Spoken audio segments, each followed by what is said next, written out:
selection and you are with us in English class and we are preparing for RBI office attendant in English और आज है English set 14। इससे पहले 13 sets आ चुके हैं। हमारी प्लेलिस्ट पे जाइए और उन सारे वीडियोस को भी देखकर उन पे भी प्रैक्टिस कीजिए। तो लेट्स चेक आउट हमारा जो फर्स्ट क्वेश्चन है आज का वो क्या है।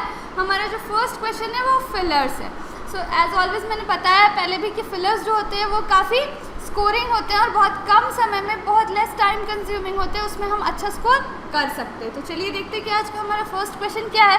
हमारा फर्स्ट क्वेश्चन है the abrupt dash of Alok Verma as director of the Central Bureau of Investigation albeit as an interim measure is the culmination of a series of murky events that must deeply embarrass the center। Question काफ़ी बड़ा लग रहा है लेकिन हमें इस question को देखकर नहीं घबराना है। यहाँ पे जो आएगा, जो वर्ड आएगा वो उसका सेंस हम आगे के कुछ पूरे सेंटेंस को भी पढ़ने की ज़रूरत नहीं है, आधे सेंटेंस से ही हम उसका क्वेश्चन का सेंस समझ सकते हैं और ऑप्शंस को चेक करके ये डिसाइड कर सकते हैं कि यहाँ हमारे ब्लैंक में क्या आएगा। सो चलिए क्वेश्चन को पढ़ते हैं। The abrupt dash of Alok Verma. Abrupt का मतलब होता है सडन, अचानक। कुछ अचानक से जब हो जाता है तो उसे कहते हैं अब्रप्ट, बहुत अचानक से कुछ हुआ। डैश ऑफ आलोक वर्मा किसके साथ हुआ? आलोक वर्मा के साथ हुआ as director of the Central Bureau of Investigation. और ये आलोक वर्मा क्या था? ये Central Bureau of Investigation CBI के डायरेक्टर थे। albeit as an interim measure, कुछ बहुत तात्कालिक कदम उठाया गया, इंटरिम मेजर लिया गया, is the culmination of a series of murky events that must deeply embarrass the centre. और ये सब किसका कल्मिनेशन है? कल्मिनेशन का मतलब होता है रिजल्ट। कुछ हुआ जिसका ये रिजल्ट है, series of murky events that must deeply embarrass the centre. और ये सारी जो भी घटनाएं हुई ये क्या करनी चाहिए? ये हमारे सेंटर को यानी केंद्र सरकार को एम्बैरस करना चाहिए। एम्बैरस करने का मतलब होता है शर्मिंदा करना, एम्बैरस करना चाहिए। तो देखते हैं कि यहाँ पे हमारा क्या आ सकता है। The dash, the abrupt dash of. Let's check out all the options. हमारे पास क्या क्या ऑप्शंस हैं? हमारे पास जो ऑप्शन है वो रिमूव है। रिमूव का मतलब होता है हटाना। और हॉलीडे, हॉलीडे का मतलब तो वेकेशन होता है, छुट्टी होती है, छुट्टी। ये क्या है? ये अगेन नाउन है। और ये क्या है? ये वर्ब है। यहाँ है टर्म। टर्म का मतलब होता है कि कोई कितने टर्म के लिए, उसका पीरियड। टर्म को हम पीरियड भी बोल सकते हैं। रिप्लेसमेंट, रिप्लेसमेंट का मतलब होता है किसी को हटाकर किसी की जगह लाना। किसी को हटाकर रिप्लेस करना है, हमें किसी को हटाकर किसी की जगह लाना है। एंड्स का मतलब होता है किनारा या अंत, किनारा या अंत। तो देखते हैं कि हमारे पास यहाँ जो ब्लैंक में सबसे सूटेबल ऑप्शन होगा वो क्या होगा। The abrupt remove of Alok Verma. Again ये रिमूव है तो यहाँ पे ये remove, the abrupt remove of Alok Verma, remove of Alok Verma, जो ग्रामेटिकली यहाँ गलत होगा। अगेन हॉलीडे है, the abrupt holiday of Alok Verma. ये यहाँ नाउन नहीं आएगा, यहाँ पे नाउन नहीं आएगा, इसलिए हमारा ये भी गलत होगा। अब्रप्ट टर्म, ये सूटेबल नहीं है। अब्रप्ट टर्म में हमारा सूटेबल नहीं है। Next option that we have is replacement. The abrupt replacement, the abrupt replacement यानी कि अचानक से उनको हटा दिया गया और उनकी जगह किसी को लाया गया है। सो और लास्ट ऑप्शन है एंड्स, द अब्रप्ट एंड्स। ये अब्रप्ट किसके लिए आएगा? एंड के लिए आएगा। सो हमारा जो अंत होता है वो अचानक, हमारा अचानक किनारा या अचानक अंत, ये जो है ये ग्रामेटिकली लॉजिकली भी गलत है। सो हमारा जो यहाँ करेक्ट ऑप्शन होगा वो होगा रिप्लेसमेंट, यानी कि the abrupt replacement of Alok Verma as director of Central Bureau of Investigation albeit as an interim measure is the culmination of a series of murky events that must deeply embarrass the center। यानी कि जो आलोक वर्मा का abrupt replacement हुआ है यानी उन्हें अचानक वहाँ हटा दिया गया है और किसी और को लाया गया है, वो क्या है? वो रिजल्ट है जो हमारे सेंटर को शर्मिंदा करती है, जो हमारे सेंटर को शर्मिंदा करती है। सो हमारा जो करेक्ट आंसर यहाँ पे होगा वो होगा replacement. Let's move on to the next question. हमारा जो नेक्स्ट क्वेश्चन है वो है the Supreme Court will address the question that question dash the interim measure amounts to unlawfully curtailing the director's tenure or not. यहाँ question जो है वो supreme court की एक डिसीजन के बारे में है कि सुप्रीम कोर्ट इस बात पे एड्रेस करेगी, तय करेगी, फैसला करेगी, इस बात पे तय करेगी, फैसला करेगी कि जो क्वेश्चन है किस बात पे, इस क्वेश्चन पे, इस मसले पर वो फैसला करेगी कि जो इंटरिम मेजर, जो तात्कालिक कदम उठाया गया है, यानी किस किस लिए तत्कालिक कदम ये उठाया गया? Unlawfully curtailing the director's tenure or not, यानी जो डायरेक्टर थे उनका जो पीरियड ऑफ सर्विस है, वो जितने दिन के लिए काम करने वाले थे उसको कम कर दिया गया। कर्टेल करने का मतलब होता है रिड्यूस करना, उसे कम कर दिया गया। तो वो कम किया गया है सही तरीके से या लॉफुली या अनलॉफुली, सही तरीके से या गलत तरीके से कम किया गया, यही कौन डिसाइड करेगी? सुप्रीम कोर्ट डिसाइड करेगी। So let's check out all the options one by one. हमारा जो फर्स्ट ऑप्शन है वो है if. The Supreme Court will address the question if the interim measure, if का मतलब होता है यदि। सो ये हमारा यहाँ पे लॉजिकली सही नहीं होगा। Second option that we have is whether. The third option is although. Although को एक बार यहाँ पुट करके देखते हैं। The Supreme Court will address the question, although का मतलब होता है हालांकि, हालांकि, और ये वहाँ आता है जहाँ दो कॉन्ट्राडिक्टरी स्टेटमेंट्स होंगे, जो जहाँ दो कॉन्ट्राडिक्टरी स्टेटमेंट होंगे, यानी एक स्टेटमेंट पॉजिटिव के बारे में होगा और एक स्टेटमेंट नेगेटिव के बारे में होगा। लेकिन यहाँ पे ऐसा कोई तो दो स्टेटमेंट्स यहाँ है ही नहीं। So next option that we have is as. अब the Supreme Court will address the question as the interim measure. अब यहाँ पे अगेन और नॉट है, यानी कि ये स्टेटमेंट डेफिनेट नहीं है, इसलिए यहाँ पे एज भी नहीं आ सकते। यहाँ पे मैंने बताया था लास्ट क्लास में भी कि हमें पूरे सेंटेंस को पढ़ने की ज़रूरत नहीं है, हमें कुछ ऐसे वर्ड्स पिक आउट करने की ज़रूरत है जिससे हमें पता चले कि वहाँ ब्लैंक में क्या आएगा। यहाँ पे क्या है? डैश और नॉट, यानी कि सुप्रीम कोर्ट ये तय करेगी कि डायरेक्टर का टेन्योर जो हमने घटाया था वो सही तरीके से घटाया था या नहीं। तो यहाँ पे जो वर्ड आ रहा है या नहीं, यानी कि और नॉट, इसके साथ जो सूटेबल वर्ड होगा वो होगा वेदर। जहाँ भी वेदर यूज़ किया जाता है वहाँ पे और नॉट के साथ सेंटेंस खत्म होता है। सो यहाँ पे क्या होगा हमारा? Whether. The Supreme Court will address the question whether the interim measure amounts to unlawfully curtailing the director's tenure or not, यानी सुप्रीम कोर्ट ये तय करेगी कि इंटरिम मेजर जो है वो जो लिया गया है डायरेक्टर को हटाने का वो सही है या नहीं। सो यहाँ पे जो हमारा करेक्ट आंसर होगा वो होगा whether. Moving towards the next question. Next question जो है वो हमारा है the state government has now declared categorically that its protection is dash only to genuine devotees and not those trying to make a statement. यहाँ पे sentence के कहने का मतलब है कि जो हमारी राज्य की सरकार है, स्टेट गवर्नमेंट है, उसने अभी क्या डिक्लेयर किया है, उसने अभी घोषणा की है कि its protection is only dash to, उसकी प्रोटेक्शन यानी कि सुरक्षा। यहाँ पे इसका सेंस सुविधा का भी बन सकता है या किसी स्कीम का भी बन सकता है जो हमारी सरकार जो है, राज्य सरकार, वो दे रही है। सो यहाँ पे प्रोटेक्शन का सेंस जो है वो किसी स्कीम के लिए भी हो सकता है। That its protection is dash only to genuine devotees, यानी कि ये जो सुरक्षा सुविधा या स्कीम दी गई है वो केवल और केवल जेन्युइन डिवोटीज के लिए है, मतलब वैसे लोगों के लिए है जिनको इनकी सच में ज़रूरत है, वैसे लोगों के लिए नहीं है। And not those trying to make a statement, और वैसे लोगों के लिए नहीं है जो केवल ये कहते हैं कि उन्हें इसकी ज़रूरत है। ये केवल उन लोगों के लिए है जिसको इसकी रियल में ज़रूरत है, ना कि वैसे फेक लोग जो ज़रूरत के नाम पर झूठे तरीके से इस स्कीम का फ़ायदा उठाना चाहते हैं। तो चलिए देखते हैं कि ऑप्शंस हमारे पास क्या क्या है। हमारे पास जो फर्स्ट ऑप्शन है वो है refer, second option is prime, third option is offer and the fourth option is available. अब चलिए इसको पुट करके देखते हैं। The state government has now declared categorically that its protection is referred only to. Refer करने का मतलब होता है किसी को कुछ बताना, किसी को कुछ समझाना। सो यहाँ पे किसी को कुछ बताया नहीं जा रहा है, यहाँ पे कोई स्कीम है तो स्कीम को हम क्या कर सकते हैं? किसी को दे सकते हैं, किसी को सुविधा उपलब्ध करा सकते हैं या मुहैया करा सकते हैं। सो हम किसी को कोई सुविधा उपलब्ध करा सकते हैं या फिर उसे मुहैया करा सकते हैं। यहाँ रेफ़र नहीं कर सकते इस सुविधा को, सो ये लॉजिकली हमारा गलत है। अगेन प्राइम का मतलब होता है इम्पॉर्टेंट, इज़ इम्पॉर्टेंट। अब कोई सुविधा है वो इम्पॉर्टेंट तो है, पर यहाँ पे ये इम्पॉर्टेंट कॉन्टेक्चुअली और लॉजिकली रॉन्ग होगा। The third option is offer, protection is offer. Again ये अगर ऑफर्ड होता तो शायद सही होता, पर चूंकि ये ऑफर है सो ये गलत होगा। And the last option that we have is available. Available का मतलब होता है उपलब्ध या मुहैया कराना। सो हम एक स्कीम के बारे में बात कर रहे हैं तो यहाँ पे क्या आना चाहिए? यहाँ पे अवेलेबल आना चाहिए, यानी कि the state government has now declared categorically that its protection is available only to genuine devotees and not those trying to make a statement. Question के कहने का मतलब है कि हमारी जो राज्य सरकार है उसने ये डिक्लेयर किया है कि इसकी जो प्रोटेक्शन है, इसकी जो सुरक्षा या सुविधा है वो केवल उन लोगों के लिए उपलब्ध है, केवल और केवल उन लोगों के लिए उपलब्ध है जिनको इनकी रियल में ज़रूरत है, उन लोगों के लिए नहीं जो केवल और केवल पेपर्स में और स्टेटमेंट्स में ये दिखाते हैं कि उन्हें इसकी ज़रूरत है। Moving to the next question. Next question जो है वो है हमारा the Statue of Unity built as a tribute to Sardar Vallabh Bhai Patel.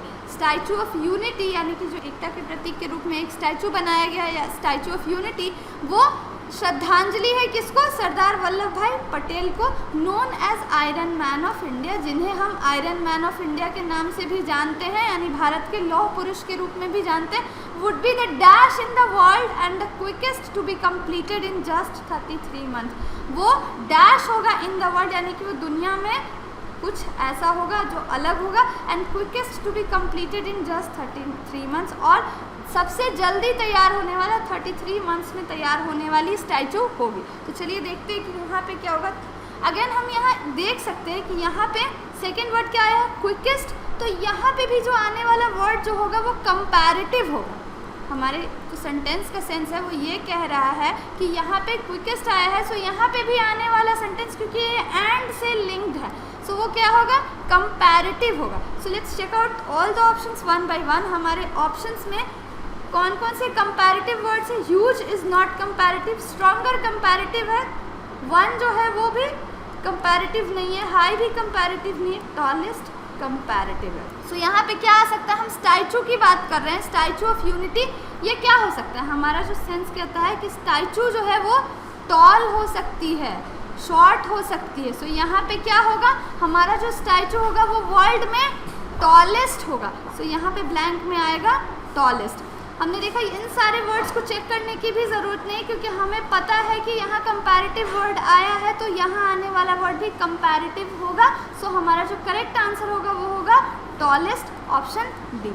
Moving towards the next question. जो हमारा नेक्स्ट क्वेश्चन है फिलर्स का वो है Akbar once put a question to his court. Akbar ने एक बार क्या किया कि अपने कोर्ट में, अपने दरबार में एक सवाल रखा, दैट डैश एवरीवन पजल्ड, जिसने सभी लोगों को पजल्ड कर दिया, यानी सभी लोगों को परेशानी में डाल दिया, कोई उसका जवाब ढूंढ नहीं पाया। सो यहाँ पे जो ब्लैंक में वर्ड आएगा वो क्या आएगा? चलिए इसे चेक करते हैं। Left, first option that we have is left. Left का मतलब तो बायां भी होता है डायरेक्शन में, और इसका मतलब होता है छोड़ना भी होता है।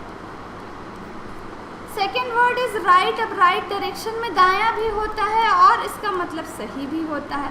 सेंटर, अगेन इसका मतलब केंद्र या मध्य होता है।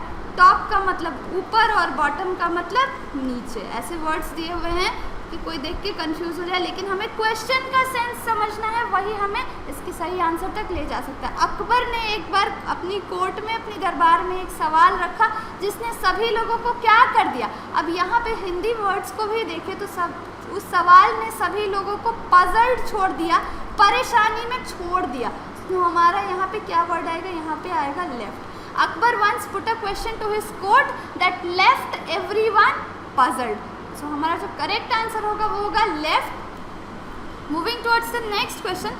अब जो हमारे पास क्वेश्चन है वो एरर डिटेक्शन का है। हमें पूरी की पूरी सेंटेंस दी गई है जिसे पार्ट्स में तोड़ा हुआ है और हमें क्या करना है? हमें इसमें एरर्स ढूंढने। तो चलिए सेंटेंस को पढ़ते हैं। हमारा जो सेंटेंस है वो है the real problem is that there is no meaningful effort to restart the peace process which is the only way forward to end violence and address the political and humanitarian concerns of the occupied territories।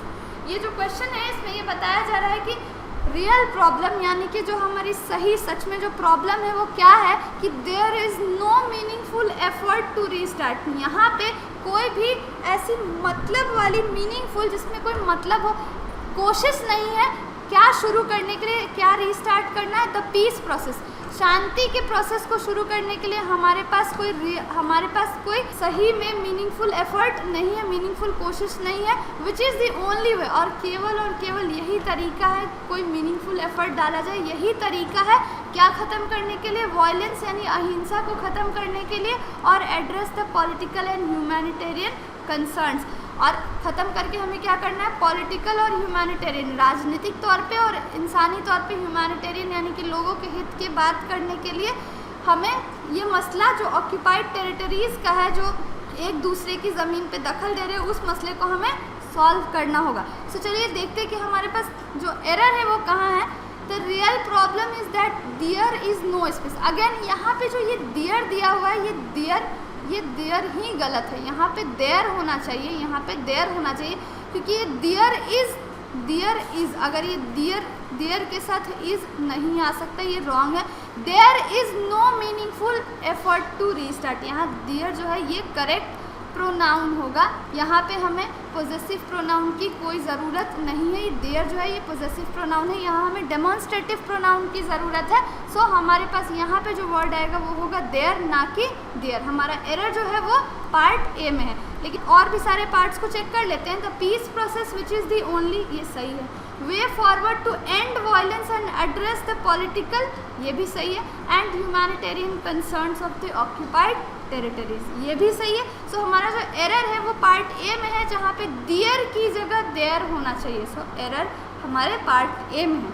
Moving towards the next question. Next question जो है वो है हमारा, the approval would increase access to quality higher education and help in minimizing the regional imbalances in the education facilities besides giving effect to the Andhra Pradesh Reorganization Act 2014।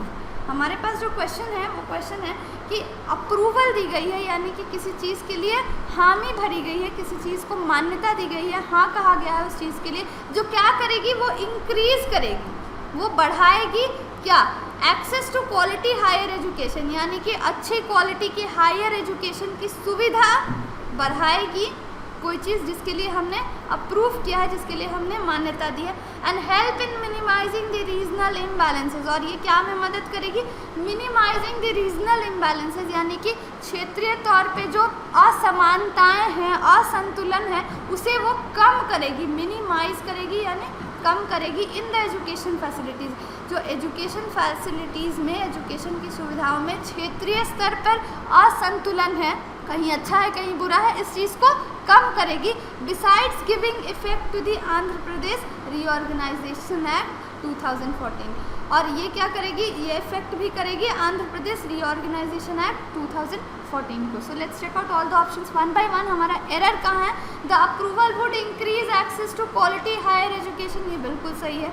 And help in minimising the regional imbalances in the, again ये भी सही है। Education facilities besides giving effect, ये भी सही है, to the Andhra Pradesh reorganisation act 2014, यानी कि हमारे सारे पार्ट सही हैं, इनमें कहीं भी कोई भी ग्रामेटिकल एरर नहीं है, तो हमारा करेक्ट ऑप्शन होगा नो एरर, कहीं भी कोई एरर नहीं है। Moving towards the next question. जो हमारा नेक्स्ट क्वेश्चन है वो है, the party is acute aware that it need to regain some lost popularity if it is going to make the best of this election। Question के कहने का मतलब है कि पार्टी को बहुत अच्छी तरह से पता है, वो अवेयर है यानी जागरूक है, उसे मालूम है, एक दल है, राजनीतिक दल की बात हो रही है, एक दल है, पार्टी है, जिसे बहुत अच्छी तरह पता है और वो बहुत अच्छी तरह जानती है कि उसे अपनी खोई हुई लोकप्रियता गेन करनी है यानी प्राप्त करनी है, उसे अपनी खोई हुई लोकप्रियता प्राप्त करनी है अगर वो चाहती है कि ये इलेक्शन उसके लिए अच्छा हो। अगर वो चाहती है, अगर वो पार्टी की इच्छा है कि इस बार का इलेक्शन उसके लिए अच्छा हो, तो उसे अपनी कुछ खोई हुई पॉपुलैरिटी, लोकप्रियता उसे वापस रीगेन करनी होगी, वापस से प्राप्त करना होगा। तो चलिए देखते हैं कि एरर कहाँ है। हमारा जो फर्स्ट पार्ट है, the party is acute aware. Aware क्या है हमारा, अवेयर हमारा एडजेक्टिव है, और अक्यूट क्या है, एडजेक्टिव के ठीक पहले एडजेक्टिव की विशेषता बताने के लिए कोई एडवर्ब आना चाहिए, कोई एडवर्ब आना चाहिए, लेकिन अक्यूट क्या है, अक्यूट भी हमारा एडजेक्टिव है। सो यहाँ पे एरर है, अवेयर से पहले क्यूट नहीं, अक्यूटली आना चाहिए। अक्यूटली जो होगा वो क्या होगा, एडवर्ब होगा, अक्यूटली हमारा एडवर्ब होगा, और एडजेक्टिव से पहले क्या आएगा, एडवर्ब आएगा, इसलिए दो एडजेक्टिव साथ में ये रॉन्ग है। सो हमारे पार्ट ए में एरर है, लेकिन बाकी सारे पार्ट्स को भी एक बार चेक कर लेते हैं। That it need to regain, it need to regain. Again यहाँ पे नीड है, ये नीड किसके लिए आया है? पार्टी के लिए आया है, ठीक है, पार्टी के लिए आया है, ये बिल्कुल सही है क्योंकि पार्टी क्या है? पार्टी दल है, ग्रुप है, प्लूरल है, सो यहाँ पे नीड बिल्कुल सही है। Some lost popularity if it is going to make the best of this election, ये भी सही है। सो हमारा एरर कहाँ है? हमारा एरर पार्ट ए में है जहाँ अक्यूट की जगह अक्यूटली होना चाहिए। सो हमारा एरर पार्ट ए में है। Moving towards the next question. Next question है the deadly fire in a Surat coaching centre, the deadly fire in a Surat coaching centre that resulted, यानी कि वो भयानक जानलेवा आग जो सूरत के कोचिंग सेंटर में लगा था, उसने क्या परिणाम दिया? उसने ये परिणाम दिया in the death of 22 young people highlights the gap between India's dreamy visions of smart cities and the cruel real of urban chaos and lawlessness.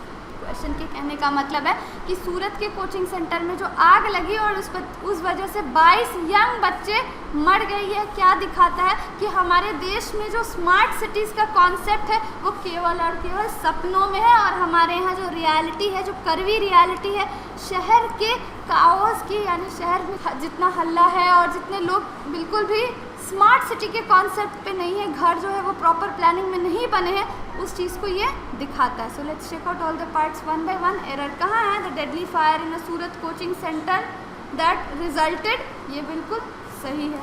In the death of 22 young people highlights, ये भी सही है। The gap between India's dreamy visions of smart cities, ये भी सही है।